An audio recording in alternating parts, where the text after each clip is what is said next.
कि खुशनसीब होते हैं वो लोग जो वतन पे मिट जाते हैं, कि खुशनसीब होते हैं वो लोग जो वतन पे मिट जाते हैं, मरकर भी वो लोग अमर हो जाते हैं। करता हूँ तुम्हें सलाम ए वतन पर मिटने वालों, तुम्हारी हर सांस में बसता तिरंगे का मान है। नमस्कार दोस्तों, माँ भारती की रक्षा करते हुए देवभूमि उत्तराखंड के 2 लाल जम्मू कश्मीर के राजौरी में शहीद हो गए। आज 4 दिनों के बाद वीर बलिदानियों का पार्थिव शरीर सुबह राजधानी देहरादून के जॉली ग्राउंड एयरपोर्ट पर पहुंचा, जहां से वीर बलिदानियों का पार्थिव शरीर सेना के विशेष वाहन से उनके पैतृक गांव पहुंचा। इन्हीं जवानों में कोटद्वार के रहने वाले राइफलमैन गौतम सिंह 29 वर्षीय, जो कि जम्मू कश्मीर में आतंकवादियों से लोहा लेते हुए शहीद हो गए। जैसे ही वीर बलिदानी का पार्थिव शरीर गांव पहुंचा तो गगनभेदी नारों के बीच अमर रहे वीर बलिदानी अमर रहे के नारों से पूरा इलाका गूंजमयन हो गया। जैसे ही वीर बलिदानी का पार्थिव शरीर गांव की गलियों से गुजरा तो लोगों ने हाथों में राजदूत लेकर वीर जवान के नारे लगाए। जैसे ही वीर बलिदानी का पार्थिव शरीर घर के आंगन में पहुंचा तो मां बहनों की चीखों को सुनकर हर कोई रो पड़ा।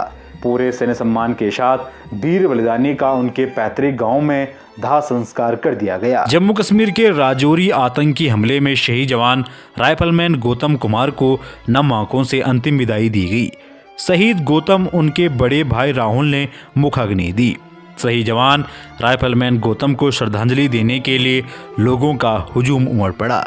वहीं कोटद्वार विधायक और कई गणमान्य लोगों ने वीर जवान को नम आंखों से श्रद्धांजलि दी।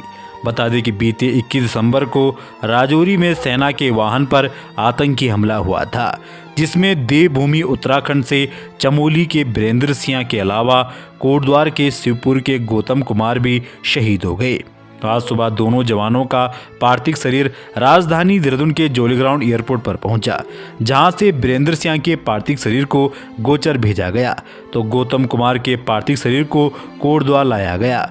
कोटद्वार पूरे सैन्य सम्मान के साथ वीर बलिदानी का उनके पैतृक गांव में दाह संस्कार कर दिया गया। वहीं शहीद गौतम कुमार का पार्थिव शरीर घर पहुंचते ही उनकी मां और बहनें बेहोश हो गई, जहां श्रद्धांजलि देने के बाद जवान के पार्थिव शरीर को मुक्तिधाम लाया गया, जहां जवान गौतम को सेना के जवानों ने अंतिम सलामी दी, जिसके बाद जवान गौतम कुमार का अंतिम संस्कार किया गया। इस दौरान पूरा घाट जब तक सूरज चांद रहेगा गौतम तेरा नाम रहेगा और भारत माता से गूंज उठा।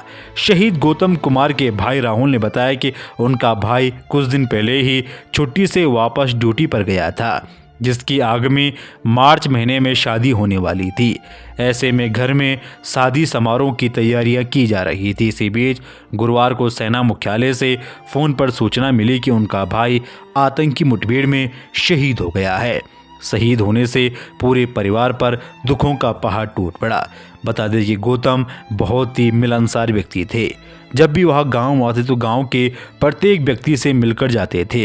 उनके घर में शादी की तैयारियां चल रही थी। इससे पहले उनका लाल देश के लिए शहीद हो गया। वीर बलिदानी का ये बलिदान ये देश कभी नहीं भूल सकता। देश हमेशा उनके इस बलिदान का ऋणी रहेगा।